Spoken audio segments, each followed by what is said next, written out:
Hey, Michael. Hi, Emily. In today's episode of the podcast, we spoke with Jason Banks, Head of Partnerships of TIACS. That stands for This is a Conversation Starter. Before we get into our intro, though, we just want to acknowledge the traditional custodians of the land on which we record our episode, the Turrbal and Jagera people, and pay our respects to the elders, both past, present, and emerging. So TIACS, which Jason came and spoke to us about, is an organisation that offers free text and call counselling for blue-collar workers, miners, truckies, anyone basically with an apprenticeship, and really importantly, those people in their support network as well. I found Jason such a passionate advocate for the business, and just highlights the continuous need for everybody to understand and appreciate and support people who themselves, if they're experiencing problems, but also to be a support for other people in their lives when it comes to anybody who's struggling with mental health issues. So it was just a fantastic talk and a very committed and an interesting person. I agree. Let's jump in.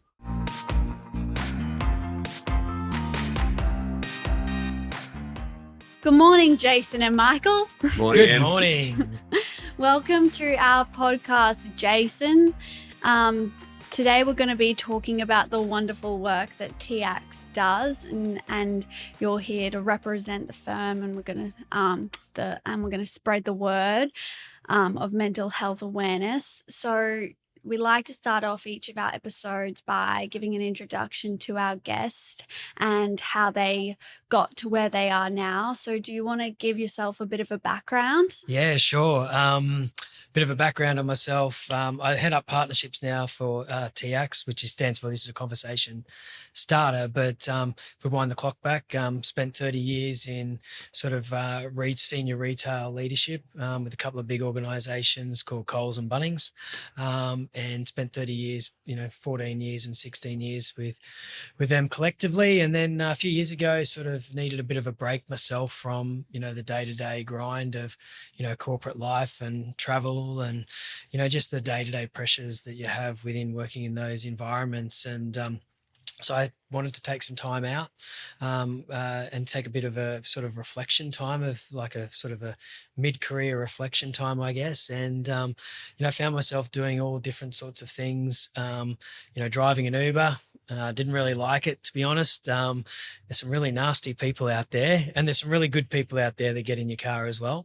But there was something also missing. I wanted to give back, and I've got a background in fitness as well. So I set up a personal training studio working with people with a disability. And I did that for about 12 months. And then there was something still missing that I really wanted to gravitate to. And that is, making more connections, more networks, and doing something with a real big purpose. And don't get me wrong, working with people with a disability, there's nothing more humbling than, than grateful that you get the opportunity to make an impact on people's lives individually.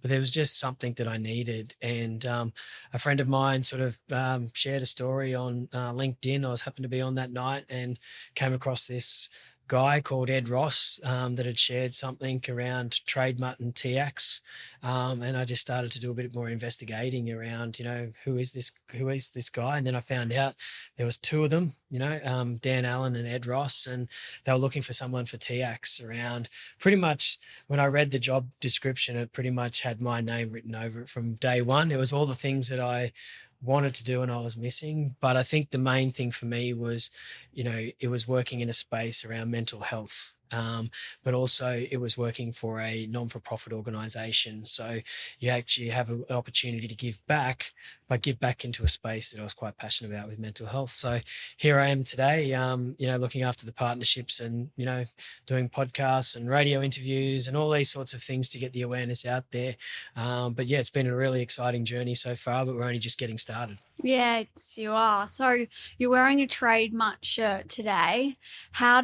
What is trademark and how does it connect with TIACS? Yeah, well, I guess to talk about TIACS, I really have to wind the clock back and talk about Trademutt. And, I mentioned two guys, Ed Ross and Dan Allen, a couple of residential chippies. They were working on a building site back in 2014 when they met, and Ed was actually Dan's apprentice at the time. And then in 2015, Dan got a phone call from his best mate on a Thursday in December, from his best mate saying, "Hey, I've just been accepted as a mature age apprenticeship."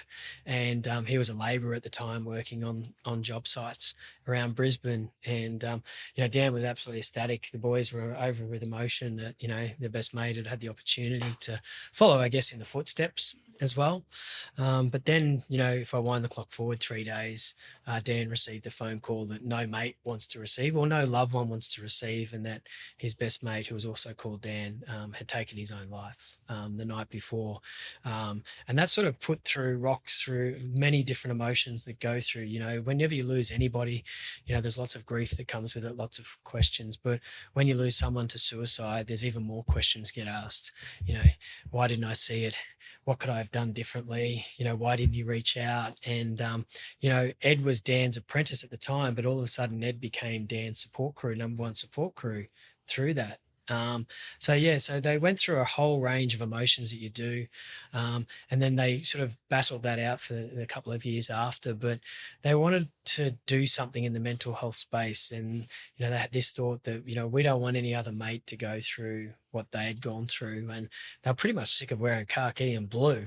That was pretty much what it came down to with workwear. And they came up with this idea of, why don't we just start this workwear that's funky, it's eye-catching, and start conversations with it. And as they say, make it invisible, issue impossible to ignore when you wear one of these shirts. As you can see, it's pretty loud and bright, stands out. I get two questions when people see me wearing these shirts. One, I love the shirt, what's it all about? So it starts a conversation. The other one is, I hope they're paying you to wear that shirt. Either way, it starts the conversation around, what the purpose is of it and what's it about. And so that's how sort of Trademutt was born, and that was born in 2018. So they've been going over for just over 5 years now. With, as they say, with $30,000 of cashies that they had saved up, they went out and bought 1,500 work shirts and 2 laptops. And that's how the business, or the Trademutt business, was started. And they often reflect and went, if it had gone a different way, they were going to be stuck with 1,500 work shirts ranging from size X small to 4XL, and it would have done their careers as their weight changes through their chippy life. They would have been able to have work shirts available for them. So that's probably where the Trademutt sort of brand started. And the key thing about Trademutt is that they wanted to be a social enterprise. And to sort of give you a background, social enterprise business, 50% of their profits have to go to a charity in Australia. And the boys were like, okay, well, if we're going to give 50% of our profits, we need to do it in the mental health space. So we're providing starting conversations, but then we want to give it back into the mental health space and support it. And they looked at all these different mental health organisations out there. But there was something that was really missing when they lost their mate, was that there was no real support service relatable to the blue collar industry or the tradies out there that they could get access to counselling. So in true Ed and Dan form, how they go, and this is how they operate all the time. They just went, screw it. We're just going to start our own organisation, our own non-for-profit. And to put this into context, they're in their 20s when they set up Trademutt and they set up TIACS. Ed only just recently had his 30th birthday a couple of weeks ago. And this was started in 2018. So that's how pretty much TIACS was started. They went out and just went, we're just going to do it ourselves and we're going to fund it, and started it. And TIACS stands for This Is a Conversation Starter, which is on the back of all the Trademutt shirts. And that's what it's about. It's about starting conversations. That's pretty incredible. I'm 25 this year, and I think heading up the podcast is a big thing. It is. But compared to starting those two organizations, it's just unbelievable. So how big is TIACS at this time? Yeah, well, I think to put into context, we took our first call in June the 8th, 2020. So not only did they set up a workwear business and then a non-for-profit supplying mental health support, they did in the middle of COVID.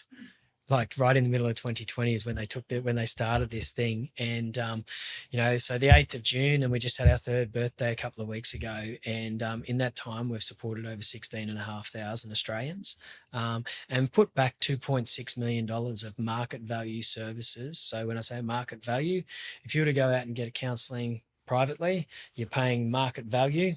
We've put $2.6 million back into the community for free. So no cost to any of the clients that reach out to us. So yeah, we're definitely growing and definitely are on this growth stage.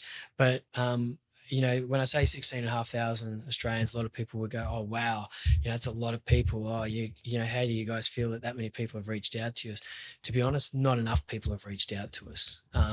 We sort of have this mindset, and we want to change the narrative around how mental health is spoken about in Australia, or just general, and definitely in the blue collar industries. But for us, if physical fitness always seems to be the number one thing that we always focus on, we go get that gym membership, or we go get that bike, or we go for a run and we go for a walk, and we put so much focus on the physical fitness, or we might even go get a personal trainer.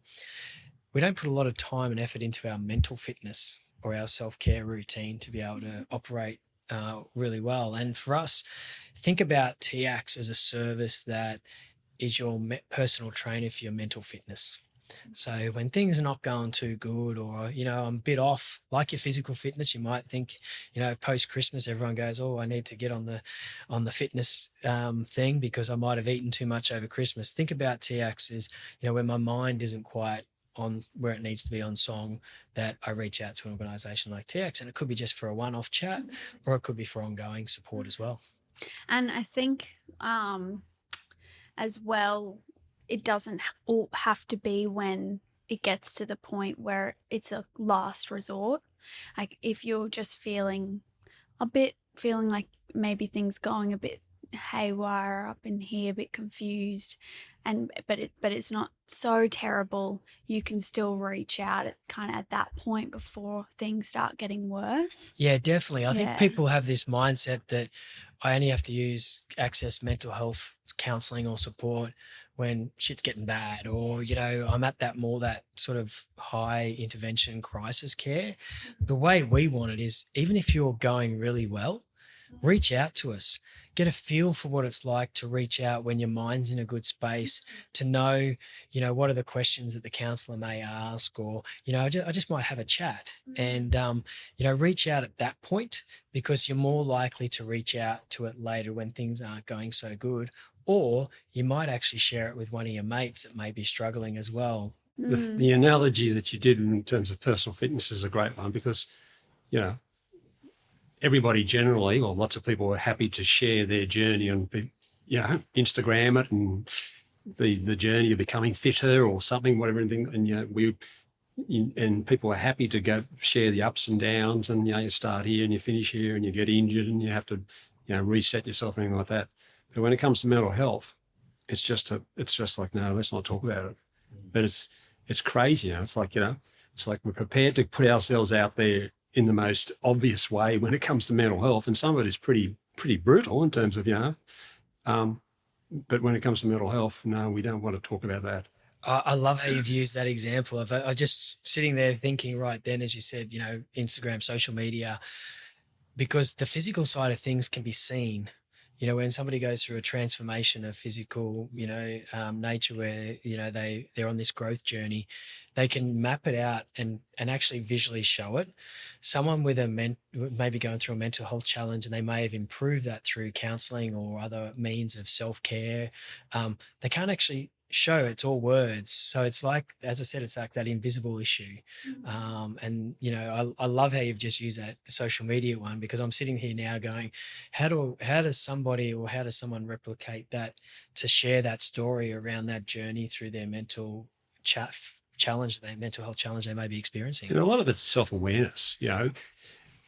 I've always been physically fit, and I've learnt to understand when my body needs a rest, when I can crank it up a little bit, when I've overdone it and things like that. And I just make mental adjustments as I go through, change my training program around, everything like that. So it's an awareness that, physically you're just adjusting to the ups and downs of your physical journey. the mental journey is exactly the same. You have good days, you have bad days. You know, you have better days and you have, crap days. And it's just understanding that, well, when those crap days are happening, okay, well, maybe there's some triggers that you've got to learn, I would assume. And some of them might be, well, let's just back myself off a little bit, let's just give myself a bit of space. I'm not going to be too hard on myself and having a bad day. Got to try to get up tomorrow, start again. But, it's understanding that sort of, that triggering that happens in the mental health space, I would think. Yeah, definitely. I use this sort of analogy that, how full is my cup? So how full is my cup today? And, if my cup is full because I have these, like you just said, these routines in place, you go for a walk or you might do an ice bath in the morning and those sorts of things, meditate during the day, listen to a podcast even, your cup is full, which means that you can actually support others to fill their cup up. When your cup is empty, you're struggling to get through the day yourself, but then you can't support others to fill their cup up. And you're right, different days, you can actually go through 10 different mental health challenges in one day just because I got in the car and someone pulled in front of me and all of a sudden I've reacted to that, or an email comes in from the boss, or a text message comes in from the partner where that can often rocket things up in a different way. And so you're going through this journey, but as you say, if you can understand those triggers, and that's why an organisation like us is great, because you can actually reach out and our counsellors can guide you through some of those triggers, but also give you sort of therapies or goals to be able to combat those certain things that, if I feel like I'm going to have this anxiety around something that I might be have a challenge with, then I can actually have this as my sort of goal to be able to get that in place and the action to get it back on track. I'm like everybody. I think I've had my own issues in terms of struggling with this sort of stuff. And one of the things that I found is that I can prepare myself for certain things, like there's certain dates and certain events that I almost prepare myself for. Okay, I know there's going to be a bit of an issue coming up, but it's the unforeseen triggers that come out of left field, which you're not expecting, that are the ones that sort of are the hardest ones for me. I haven't been able to prepare for that. It might be just a comment or an event or something totally unforeseen, but they're the ones that I think a lot of people will struggle with, because you just don't get the chance to prepare yourself for that. Oh, definitely. And it's knowing who's there, then who's my support crew, who's in my crew. For myself, I have my own support crew of 5 people that are my main contacts that I'll go to when those triggers happen to me on a day-to-day basis. So if I need to, we know that talking releases a lot of those emotions that we have. When we're able to talk about something that we're going through, we can actually get it off our chest and, we move on, and we always feel better because you walk away going, oh, I feel so much better now. And I think that's where it comes down to, is we've got to start having more conversations. But sort of anybody that's leading in this industry needs to be more vulnerable, about talking about their own, challenges that they have, or their own, things that they're battling at the moment. And I think when we have senior people in the industry, within the construction industry and in the trade industry, really open up and talk about the challenges that they're having, more people are going to open up around them as well, because they're showing this vulnerability. And if they're showing vulnerability, then it's okay for me to show vulnerability as well. Yeah, it's funny, we just sort of witnessed the sort of, Nick Kyrgios in terms of some of his journey. He's been pillared, he's been criticised for his behaviour and everything like that, but then it's just recently come out in terms of why he wore a long white sleeve a couple of years ago, because he had self-harmed. It's people have got to... We're very quick to judge without really taking, is there something going on with this? So why do we have to be so judgmental? So that, for him to come out and say, I think there's going to be a film or some sort of series, for him to come out and say, well, this is what was happening to me at the time. So, I just think, I hope some people, particularly the media, just say, woohoo, because I admire people, particularly well-known people, who are prepared to come out and say, I need to step away. I need time away from this sort of thing. It's things aren't happening right. I just know it's not right. it's not a sign of weakness to do that. It's a sign of strength. No, definitely. And we've got a board member of the TIACS board that has gone through that himself, and that's Darius Boyd. And, most people listening to this podcast would know, great Queenslander and a great Australian rugby league player. And when you listen to Darius's story, he took the time out because he was going. And when you understand his childhood and then the challenges he had of not having a father around and being brought up by his grandmother, and, when you hear Darius's story, you can sit back and relate and go, we were pretty nasty to him, the public and the media and everything like that, because they only see a snapshot of it. And it's not until he's been able to come out and tell his story that, more people are opening up and being vulnerable in it. And it's a great story. I can remember the media pile on when he used to do those sort of very insular interviews. They used to pull him out, and his way of handling it was just not to answer the things to the media. And the media turned it on him and sort of saying, you're rude, you're picking up $500,000. Why aren't you? Well, there was stuff going on. Yeah. If anyone's out there listening today, jump on board and listen to Darius' story, because whatever things you have in your mindset before that, they'll definitely be changed towards the end, because it's that stuff that we don't actually see and understand about what people are going through until we actually hear it firsthand. So let's talk about how TIACS operationally works. If someone wants to reach out to you, they can reach out via text message or request a phone call. Is that right? Yeah. So we're a text call service. It's all confidential. It's all confidential as well. So it's as simple as just sending a text out to our number, or because we know that the first thing port of call is when you have to reach out for something. The hardest thing to do is to actually make that call.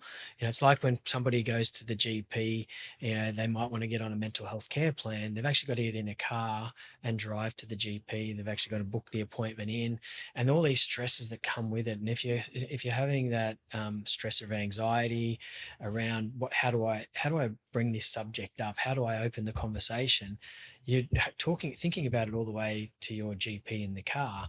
So we want to remove the physical barrier associated with mental health, getting access to mental health. So it's a call text service, and it can be as simple as, hey, I'm struggling right now. Can someone call me back? It could be, hey, can someone call me back? Hey, I need a little bit of assistance. Or it could just be, hi. And the counsellor team will reach out to you. An intake officer will reach out to that individual, have a chat with them, understand, what sort of level of care are they at, because even though we're really focused on getting people early in on their journey, we still have to, manage and triage, some more crisis calls that come through. And then it's just as simple as them just booking that person in for a session with one of our counsellors. And the beauty about the TIACS service is that you get with all your sessions that you get, and it's not just the one session, we offer up to multiple sessions for those that work in the blue collar industry.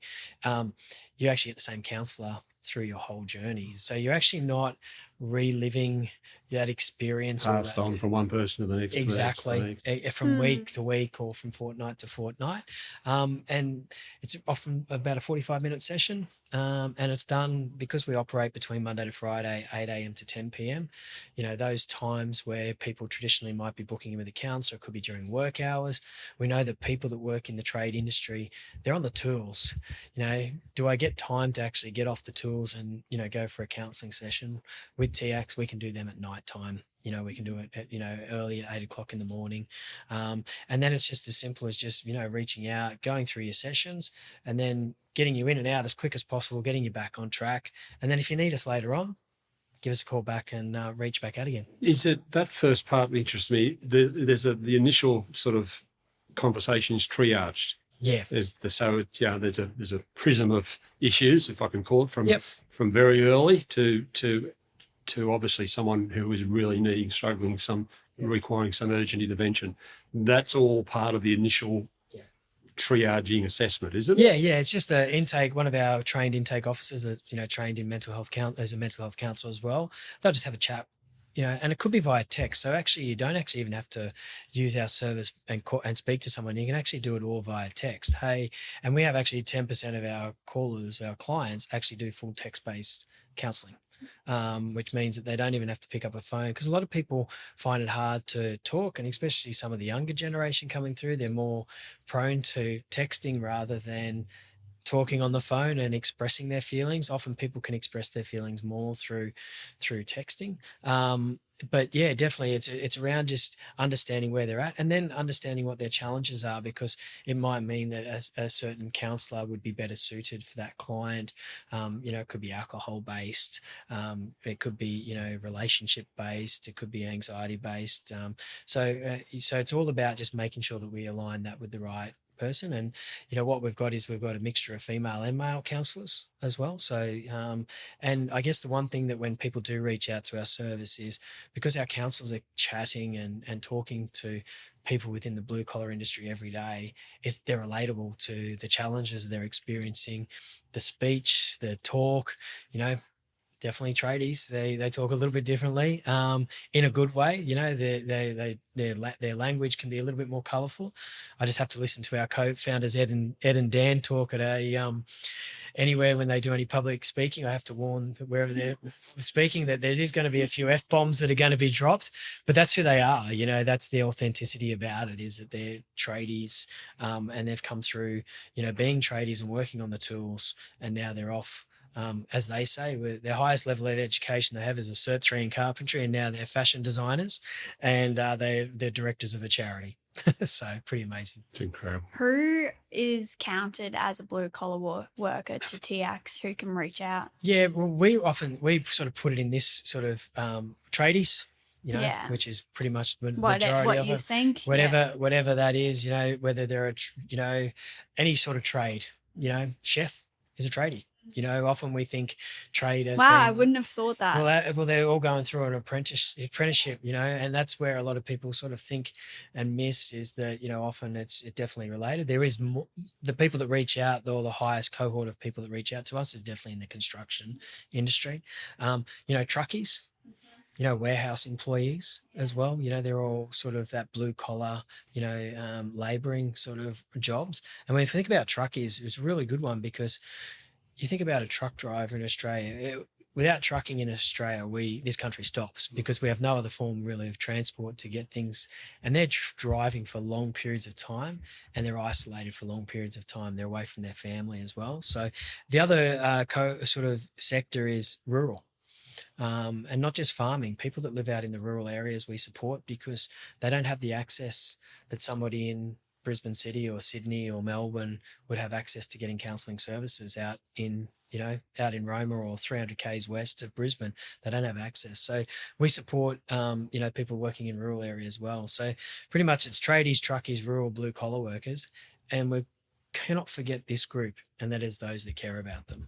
Yeah, I think that's incredible, the support network, when we were talking pre-podcast chat, because those people need help to deal with the same challenges as well. Yeah, definitely. And that often they're the ones that don't know how do I approach it, or how do I bring this subject up, and for us it's making sure that if you do know someone that is struggling and they're a loved one, reach out and have a chat to one of our counsellors, because they'll be able to give you some tips and tricks to able to just get that conversation going, or get them to reach out. And we often have, partners or people working in the blue collar industry that don't feel confident enough to make that initial call, but they've said to their loved one, can you do it for me? And often we get those calls where a loved one is reaching out to us and saying, hey, can you give my partner a call? And as long as they've given us the okay to share their number, then we can call them back. So again, the individual's not instigating that first phone call, it's actually somebody else. Left field issue that just popped into my head then, so it might be totally unrelatable, but I'm sort of on a sort of deep dive in terms of artificial intelligence and the transformational that's going to cause everybody. So I would imagine that a lot of these blue collar workers are going to be impacted by disruption in the future in terms of their jobs and their requirement to probably be retrained, or look for new employment opportunities. So I would think that is particularly in the rural, the further you get away, I would think going forward that's going to be a real challenge for a lot of blue collar warehouse people that do repetitive type jobs, it's going to be a challenge for them. I hope in this whole transformation that we don't forget the importance of taking these people with us. Oh, definitely. And I think that I think that whole AI stuff for myself is scary for us as a community, with what's ahead of us. But I think what we see now, and especially within the building industry, is around some with recent times we've seen some probably building companies go into liquidation and have collapses and stuff like that, and it's more common than it used to be a few years ago. Definitely, if you listen to any of the news or you jump on any digital media, unfortunately there's a building company pretty much going down every week in Australia, and I think that's probably where there's a big focus at this time.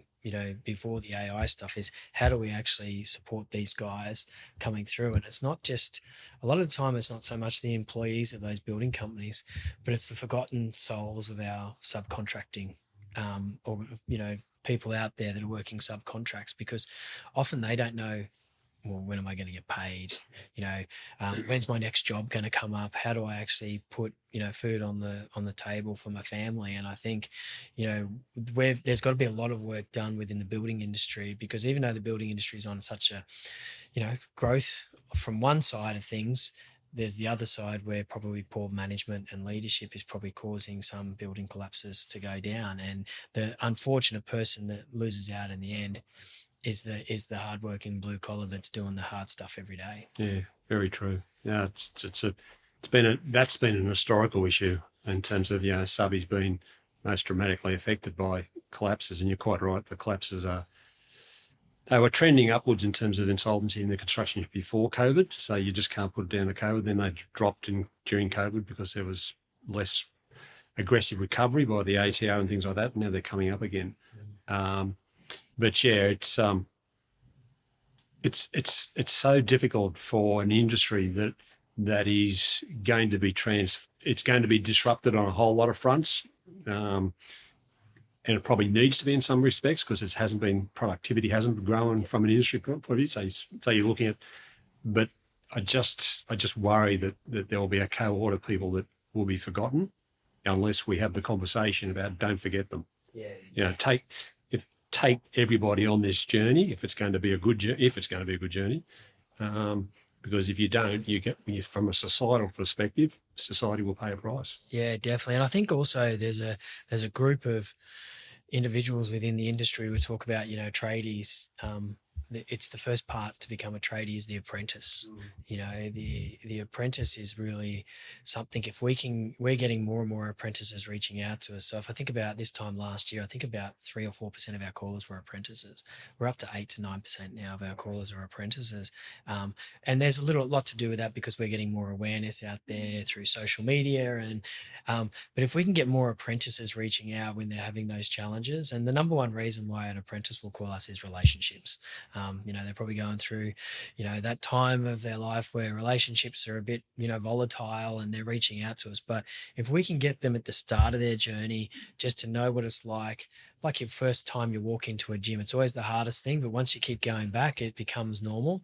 If we can get apprentices to be reaching out to our service or any service around mental health, when they hit that 30 to 40 years of age, where they're dealing with families, mortgages, the life challenges that throw us in that age bracket, they're more likely to open up and to reach out to support. And I think that's a sort of a cohort of people that we cannot forget about, is the apprentices. And for the blue collar industry or the trade industry to continue to grow, we all know that everyone's chasing to get more apprentices, because they know that the long-term growth in Australia around building and infrastructure, they won't have the labour to be able to do that. And we need to get these guys coming out of school into apprenticeships and into a trade as quick as possible. But we need to make sure that we support them along their journey. We recorded an episode with Miguel Heinen, who has Collabaloop and Apprentice Plus. Yeah. And he was telling us all about how in Collabaloop he works with construction companies to improve workplace culture, to support apprentices in particular. And if I see companies' workplace culture improve side by side with having somewhere where they can reach out for help and counselling services. Together, that combination is just made. It's excellent. Yeah, definitely. And I think we can go down one more step around apprentices, and it's probably going off track a little bit, but it's a discussion that has to be spoken about is, the female gender within the trade industry. Like I recently sat on a panel around apprentice stuff and, some of the challenges that females face in the industry. And, I know that, males face certain things as well within the industry. So don't get me wrong, I'm, for both sides, but, some organizations and building companies don't even have things set up to have females on site. Like in this day and age, it just blows my mind. And we want to attract more females into the industry, but we haven't even got the setup for them to get on a work site and to be able to have access to things that they need to have access to. It's so hopefully that's a discussion that continues to go. The needle's barely moved when it comes to female participation in the trades. It gets camouflaged sometimes because in the professions, project managers or, engineers, you're moving up. But if you look at just the trades, it's about 12 to 13% hasn't changed over a long period of time. And I think that's absolutely damning. And the worst part about it is if you look at the projects where there has been a strong female trade representation, the blokes love it. The men love it because it's less aggressive. It's a different tone. It's a different vibe. It's safer. Yeah. There's a whole lot of data out there which shows to you that it's almost win-win-win. And one of the big winners is the men, the boys. Yeah. Their sick days. I'm probably talking to the converted here, but it's like. Yeah. It's almost like why aren't we driving more of this? And if it's got to be more quota driven, or be a bit more aggressive in terms of how do we get these numbers up? Well, then I'm all for it. Yeah, definitely. And I think that also on any sort of site, whether it's a building site or any workplace, oftentimes, and we talk a lot about males within the industry or males around mental health, because 7 out of 9 people that take their own life every day in Australia are males. It's a damning fact. So males are definitely the ones on the mental health side of things, that are probably, pushing that statistic up. But also when you've got more females, or we got females on site, sometimes males are more open to talking and opening up to the female gender rather than the male gender, because if I open up to my mate, how's he going to think I feel if I'm start crying and I'm a blubbering mess, basically. So sometimes it's actually good to have. It's got to have that balance. I mean, so much more work we've got to be doing as an industry in that sort of area. Do you find that you have a main demographic of caller who will ring TIACS, or is it a mixed bag? It's a mixed bag, but there's from the data of 16,500 people that we've had, 70% of them are male. 30% are the females, and a lot of the time the females are the loved ones that I mentioned earlier. They're the ones that are reaching out, the partners, the support work, their support infrastructure that comes along with it. The average age is 38. When you look across at the age, so it's right in that sort of what I said, that 30 to 40 age group. But we also have a lot of people with retired blue collar workers, tradies, reaching out to us, in their sort of 60s and 70s that have retired off the tools. And the number one reason why they ring us is, and it's happening across the community, is isolation. They've lost their mates, or they've had this purpose all their life, but now they don't have any purpose at all. And I think that's why there's really great organisations out there that are in this mental health space, like Men's Shed, for instance, is a great organisation for guys to go out there and connect with a Men's Shed, which is basically you go and have a cup of coffee and you work on some tools. Yeah, there's like 300 or 400 Men's Sheds in Australia. Amazing organisation. They're sort of like a pseudo sort of partner, because we're all playing in the same space, but that's another cohort of people that retire, who's there to support them when they're finished off on the tools or finished driving trucks or on the farm, and then all of a sudden everything stops. And I think all of us know that, when we do get to that point, what are we going to do to keep our mind stimulated, not so much the body stimulated? So I think as you grow, and as you said earlier, people could say, wow, 16,000, that's huge. But you say, well, we just want to get more. We just want to reach more people and help more people. How is the main way that people are finding out about TIACS? You going out and doing multiple radio interviews? Are you going to trade shows and just trying to reach as many people as possible and spread the word? Yeah, all of the above. Radio interviews. Before this podcast today, I've just finished doing a radio interview, and so that's a great way to get out to listeners out there. Social media is definitely a mainstream for us to get access. The Trademutt shirts, because they're a conversation starter. So, often people go, oh, who's the ambassadors for Trademutt and TIACS? Well, we have actually every person that's bought a Trademutt shirt and wears it is an ambassador. They're like as Dan, one of the co-founders, always said, they're like a foot soldier out there spreading the awareness of Trademutt and TIACS. So we get a lot of our callers reaching to us because they've heard about us through Trademutt or through their EDMs or their shirts that they're wearing. Workplaces. We're a non-for-profit organisation, so we're not actually government funded at all. We're actually funded by the industry. And when I say the industry, organisations jump on board and give us support and make a contribution. So as soon as they jump on board, we've got places like, Mosaic Constructions, Hutchie's Builders. When they jump on board, then they're then sharing the message through their workplace. So they become sort of like our Google. And so people that jump on board and do fundraising for us, again, they're like our Google, they're spreading the message. So for us, it's the real key for us is that our vision is to be the mental health support service that you tell your mates about. So that's our long-term vision. And, I know that the boys know when we've hit that is when they're sitting in a pub or they're sitting on a construction site and they overhear a conversation. Something random. And a couple of guys go, why don't you give TIACS a call? They know that is when we've gotten through, that we're on our way to our vision. So we don't want to be Google reliant like a lot of organizations are to reach out. We want to be organically hearing about it through different means, and even GPs actually refer people onto us, so mental health service providers actually reach out and refer us onto that, because at the moment there's quite a long wait for people to get psych counselling support service. It could be waiting anywhere up to 6 months.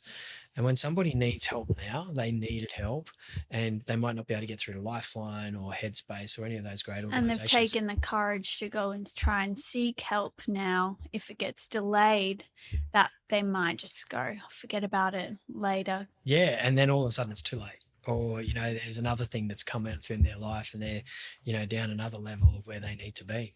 Well, that's awesome. And the way that it's grown and it's just fantastic. So I'm excited. I'm looking forward to watching the journey and just seeing the wonderful work that TIACS and Trademutt do, because it's definitely a gap, and I've not heard anything of it like it before. So have you got any final words, Jason? I think the only final words that I can put out to everyone that's listening is, even if you're not struggling today, reach out and use our service. If you've got a mate that's struggling or a family member that's in the industry that's struggling, let them know that our service is there, and just be vulnerable. I think if I can finish off with being the power of vulnerability, late last year I had the opportunity to, go and have a chat to a company of leaders around our service, because they were looking at wanting to know more about us, and they said you got 15 minutes to present, and I was like, okay, I can stick to 15 minutes. I walked out an hour and 15 minutes later, and I shared the boy's story around losing a loved one. I shared my own story about growing up with a father that served in Vietnam, and all of a sudden one of the leaders in the group opened up and spoke about how they'd been touched by suicide, and then another one opened up, and then another one opened up. And as I was leaving, the CEO grabbed me of the organisation and said, I've been working with these guys for 15 years and I've never heard those stories. And I said to him, it's the power of vulnerability. I was vulnerable enough to share my story and the boy's story. And then one of your leaders led the charge around his own story. So everyone felt comfortable in the space that was around to share their own stories. And I think that's what we've got to be more of, is more vulnerable around our feelings and our emotions. And it's okay to have a cry. It's okay to open up. It's okay to say that things aren't going so bad, but always know that if you've exhausted your support crew, there is services like TIACS and other mental health services out there that people can get access to. And also the people that are supporting those people, the carers, the supporters, the partners. Yeah. You know, like you said earlier, we can't forget about them. They need support too. Yeah, well, they're the ones that they're the ones that are living with it day to day, and often it can be, quite traumatic for them living through the experience that they may be experiencing as well. Yeah. 100%. Those are some powerful words. So you can find TIACS online and also on social media if anyone's listening and wants to go and reach out or share it with someone. So thank you for joining us, Jason. Oh, thanks for having us today. Thanks, Jason. Thanks, man. I hope you enjoyed the podcast today. The information we discussed today was just that, information only. It is not specific advice. If you take action following something you heard today, it is important to make sure you get professional advice about your unique situation before you proceed, whether that advice be legal, financial, accounting, medical or other advice. Please reach out to the Helix team if you have any questions or if there's another topic you'd like to explore. And if you know someone who might benefit from the show, remember to tell them about it or point them to our Instagram, Facebook or LinkedIn